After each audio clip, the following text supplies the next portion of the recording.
Hello friends, income tax के cases की series में आज जो केस हम लोग डिस्कस करेंगे उस केस का नाम है स्वर limited versus Union of India and others. ये केस 450 आईटीआर पेज नंबर 148 पर रिपोर्ट हुआ। मैटर कलकत्ता हाई कोर्ट ने डिसाइड किया और इस केस का जजमेंट 25 अगस्त 2022 को आया। फ्रेंड्स, इस टाइम जो दौर है ये मार्च और अप्रैल का महीना है और इस महीने में सेक्शन 148 के केसेस के लिए जो नई प्रक्रिया है सेक्शन 148 ए की, उसके मुताबिक बहुत सारे नोटिसेस एसएससीज को रिसीव हुए हैं या अभी भी रिसीव हो रहे हैं। और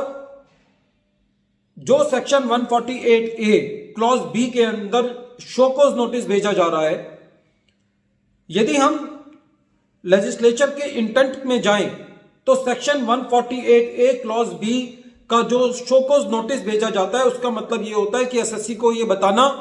कि आपका केस सेक्शन 148 में क्यों ना लिया जाए।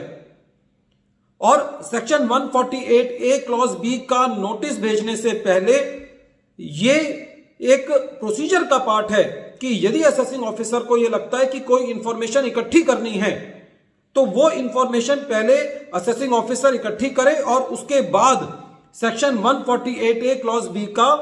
शोकॉज नोटिस एसएससी को भेजे। जब सेक्शन 148 ए नहीं था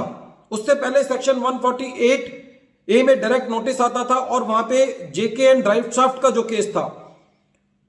सुप्रीम कोर्ट का, जो कि एक सेलिब्रेटेड डिसीजन है, जिसके मुताबिक ये कहा जाता था कि आप एसएससी को सारी इंफॉर्मेशन प्रोवाइड करेंगे कि आपका केस क्यों रीओपन किया जा रहा है, आप उसको रीजंस देंगे। तो क्योंकि उस जेके एंड ड्राइवशाफ्ट का पालन बहुत अच्छे से डिपार्टमेंट नहीं कर रहा था, इसलिए उसको एक तरीके से सेक्शन 148 ए के रूप में लेजिस्लेचर के अंदर इनकॉर्पोरेट कर दिया गया। लेकिन जिस तरीके से सेक्शन 148 ए क्लॉज बी के नोटिस आ रहे हैं वो ये दर्शाते हैं कि डिपार्टमेंट के पास इंफॉर्मेशन नहीं है एसएससी का केस रीओपन करने के लिए, या यदि इंफॉर्मेशन है तो वो इंफॉर्मेशन सफिशिएंट नहीं है। और डिपार्टमेंट क्या कर रहा है कि सेक्शन 148 ए क्लॉज बी का नोटिस भेज करके वो एसएससी से इंफॉर्मेशन पहले इकट्ठी कर रहे हैं और फिर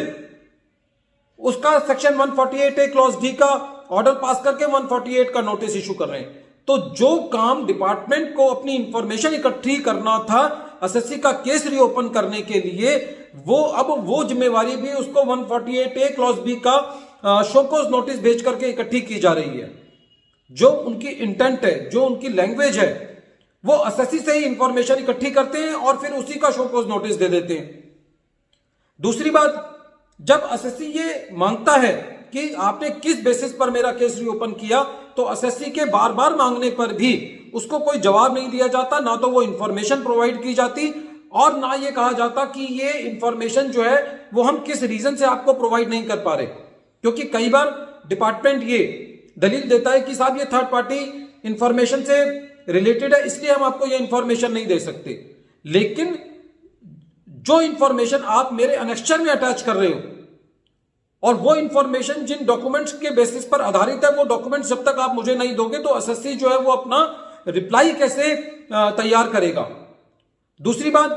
जब एसएससी क्रॉस एग्जामिनेशन के बारे में मांगता है तो डिपार्टमेंट जो है वो, मैंने कभी ये नहीं देखा कि जहां पे डिपार्टमेंट खुद खुले दिल से सामने आ रहा हो कि हाँ जी हम इन